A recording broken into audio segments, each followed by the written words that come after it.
Seguimos aquí en La Brújula por Radio La Luna y ya estamos en contacto con Héctor Polino. Buenos días, Héctor. Buen día, ¿qué tal? ¿Cómo te va? Muy bien, Héctor. Un gusto charlar contigo. Hoy quería empezar esta conversación con vos desde otro ángulo, el ángulo que tiene que ver más con, no el de consumidores libres, de lo cual querría hablar después, sino más desde tu perspectiva como militante socialista de tantos años. Y quería preguntarte, ¿qué queda en pie de los sueños con los que se fundó, hacia fines del siglo XIX, el Partido Socialista, dado que nació en un clima de tremenda injusticia social y 124 años después, la injusticia social no sé si mermó o está peor? Lo cierto es que los niveles de injusticia social que estamos viviendo en la actualidad son tremendos. ¿Qué podrías vos reflexionar así a boca de jarro sobre qué queda en pie de aquellos ideales con los cuales Juan B. Justo y aquella playa de grandes hombres y mujeres formaron el Partido Socialista en la Argentina? Quedan totalmente en pie, hoy más firmes que nunca. Vos fijate, vivimos en un país, en nuestro país, que es uno de los más ricos del mundo, sí, que produce y exporta alimentos para más de 400 millones de personas. ¿Cómo es posible que 44, 45 millones de personas tengan más del 50% de la población viviendo en la pobreza? ¿Cómo es posible que tenga alrededor de un 10% de la población en la indigencia? Esta enorme desigualdad social es el producto de un sistema económico-social absolutamente injusto, regido por normas legales que consagran esa injusticia. Yo me afilié al Partido Socialista, a las Juventudes Socialistas, a los 15 años de edad. A los 18 años me afilié a las Juventudes Socialistas. Llevo más de 70 años de militancia socialista, ininterrumpida, no solo bajo gobiernos democráticos, sino también la militancia bajo gobiernos militares, a punto tal que el 20 de noviembre de 1970 fui secuestrado por la dictadura militar. De modo que hoy sigo más convencido que nunca de los ideales del socialismo, para construir una sociedad de igualitaria, una sociedad fundada en una más justa distribución de la riqueza, y no en esta sociedad totalmente desigual, donde cada vez menos tienen más y donde cada vez más personas tienen menos. De modo que los ideales socialistas no lo he perdido jamás, por el contrario, hoy los tengo y los exhibo y los defiendo y los propalo con mayor firmeza y convicción que nunca, ¿no? Así es. Sí, yo me consta de todo esto que decís, de manera que eso le da mayor autoridad moral a todo lo que vos digas. Ahora te quiero preguntar también en esta misma dirección, cuando Justo, digamos, asume su rol en la política, él ve en la clase trabajadora el sujeto, ¿verdad? Que en algún momento también le llama pueblo trabajador.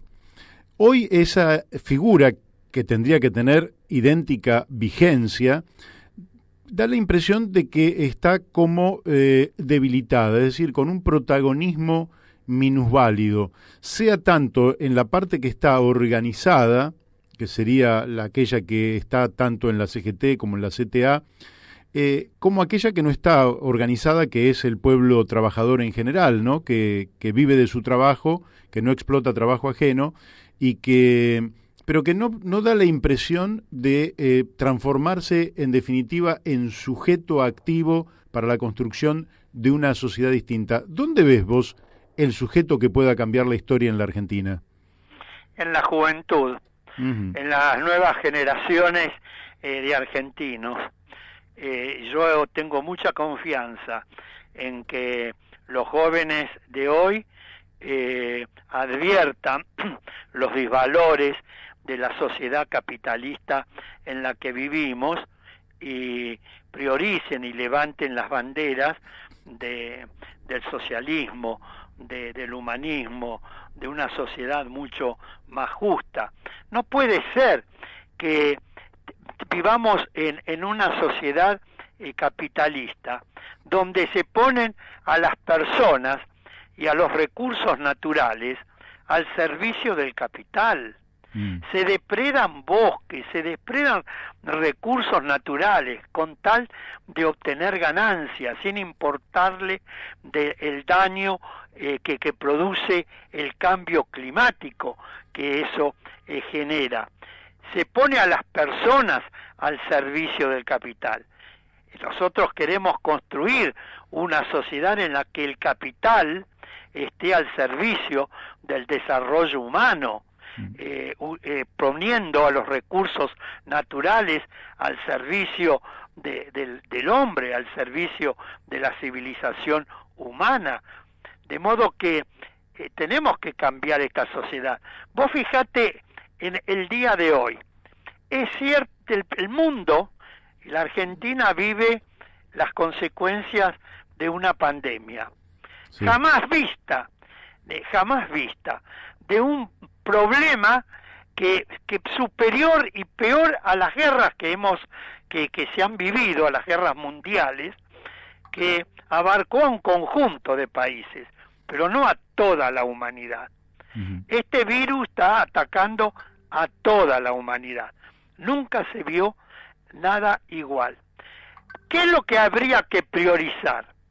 La salud de las personas, que afecte a menor cantidad de personas posible, que mueran y que se infecten la menor cantidad de personas posible. Claro. Sin embargo, hay sectores que están priorizando la economía, sin importarle que el trabajador que va a su lugar de trabajo contraiga luego el coronavirus y se muera mañana, sin importarle que los medios masivos de comunicación social del Gran Buenos Aires, yo viajo permanentemente en subterráneo, si saldría todo el mundo a trabajar, como piden algunos sectores que se normalice la actividad económica, se viaja apilado en los subterráneos, sí, en los trenes, en los colectivos. El contagio sería inimaginable el número de personas que afectaría. Sin embargo, lo que se está reclamando es volver a la actividad económica para que determinados grupos económicos puedan continuar multiplicando sus ganancias. Yo comprendo el problema de la pequeña y mediana empresa, del pequeño comercio de barrio, etcétera, que la está pasando muy, muy mal, efectivamente. Pero cuando se habló que se iba a presentar un proyecto estableciendo un impuesto extraordinario a las grandes riquezas, no un impuesto a las personas, a la clase media, ni siquiera a los ricos, a las grandes riquezas, a las grandes fortunas. Comenzó a batirse el parche, ¿no? Oponiéndose a ese proyecto, a esa idea, porque ni siquiera el proyecto había sido, y creo que ni siquiera fue presentado aún en la Cámara de Diputados de la Nación. Y ese proyecto, ¿qué tendería? Que el Estado obtenga recursos de sectores económicos minoritarios, porque afectaba no más, creo que de 1.000 personas, ¿no? Sí. Que tienen ganancias enormes, puestas muchas de ellas en paraísos fiscales, ¿no? Para que el Estado, el gobierno, tenga recursos financieros para atender la coyuntura de los trabajadores, de los sectores más humildes, de la clase media, de la pequeña y mediana empresa, de los pequeños y medianos comercios. Es decir, ese dinero que hoy estaría a falta para mantener la actividad en esos sectores que puedan concurrir al supermercado o al negocio barrial y comprar los alimentos y medicamentos indispensables, se puso el grito en el cielo, Sí. el grito en el cielo, todo motivado, incentivado por los medios masivos de comunicación social, ¿no? Que están muchos de ellos al servicio de esos grandes intereses, de esos grandes grupos económicos. Claro, al tiempo que notás una suerte de confusión en alguna gente que teniendo una propiedad mínima, digamos, siendo propietarios de algo mínimo, toman un poco el punto de vista a través de los medios de comunicación, pero de los grandes consorcios que defienden fortunas millonarias. Esta confusión que hay en determinados sectores de la clase media que saltaron con motivo de Vicentín. Vos viste que saltaron como si fueran a expropiar una empresa sana, honesta, vigorosa, cuando en realidad el gobierno estaba salvando a una empresa fundida, vaciada por sus propios dueños, que habían fugado parte del capital. ¿Cómo ves a esa clase media que parece no comprender dónde están sus propios intereses? Y la veo confundida. Mira, hace unos años la empresa Gallup hizo una encuesta entre un grupo de profesionales de nivel universitario, personas con 40 años promedio de edad, y llegó a la conclusión que el 80% de lo que esa gente opinaba sobre los hechos concretos de la vida cotidiana no era el producto de una elaboración propia, sino que se lo habían metido los medios masivos de comunicación social. Qué interesante. Y luego repetían, reitero, una población de nivel universitario con 40 años promedio de edad. Y la encuestadora Gallup, sí, que insospechada de parcialidad en ese sentido. Ese es el problema. Es lo que nos meten los medios masivos de comunicación social. Si una persona de clase media pide un crédito al Banco de la Nación Argentina y se lo otorga y luego no lo paga, ¿qué hace el Banco de la Nación o cualquier otro banco? Le ejecuta, sí, ejecuta, claro, la propiedad o lo que ha puesto en garantía. ¿Cómo puede ser que una empresa como Vicentín haya pedido centenares de millones de dólares de préstamos al Banco de la Nación Argentina, no los ha pagado y no pase absolutamente nada con esa empresa? Sí, claro. El Banco de la Nación no ha podido actuar ejecutando a la empresa porque ha pedido un préstamo y no lo ha pagado. Es más, tenía préstamos con el Banco de la Nación en pago y luego, en el último tramo del gobierno anterior, se le conceden creo que 129 millones de dólares de préstamos, una parte de los cuales fue destinado a financiar la campaña electoral del partido oficialista, y no pase nada.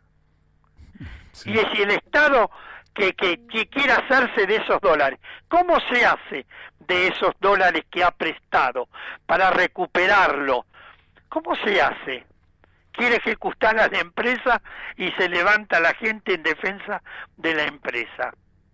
Sí, claro.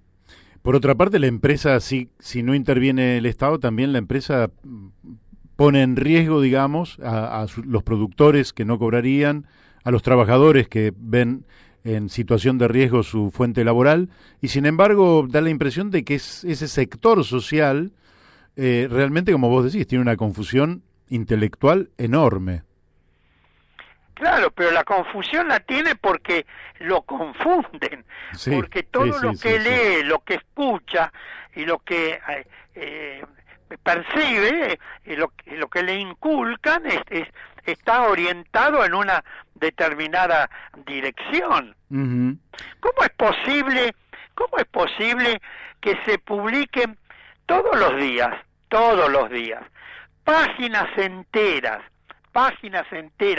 en todos los diarios de la ciudad de Buenos Aires, del interior del país, a través de las radios, los canales de televisión, una publicidad engañosa y no pase nada? Que te hacen el 50% más el 30% de descuento sobre un determinado producto y no te ponen el precio. Es cierto. Y no te ponen el precio, el 50% más el 30% en la segunda unidad en el acto llevando dos productos iguales. ¿Sobre qué precio te están haciendo ese descuento? Ahora, ¿cuántos vale esa página entera en todos los medios de prensa escrita de todo el país? Páginas y páginas enteras. Si nosotros cuando en una campaña electoral queremos publicar un pequeño aviso en un diario, se hace prácticamente imposible, un aviso de 5 centímetros por 3, se hace prácticamente... Los miles de millones de pesos que se gasta en publicidad. Luego, ¿quién paga eso? Lo estamos pagando todos nosotros porque eso forma parte de las estructuras de costos de los productos que se traslada luego al precio final. Uh-huh. Y hay una ley que sanciona la publicidad engañosa. Y no hay un funcionario público que actúe señalando que se está violando esa publicidad engañosa y se prohíba efectuar ese tipo de publicidad. Claro. Sí, claro. Entonces, es todo un sistema. Estamos ante una situación realmente muy complicada. Muy complicada. Héctor, no puedo dejar de preguntarte cómo estás viendo el movimiento de los precios más importantes, digamos, que hacen a la canasta familiar.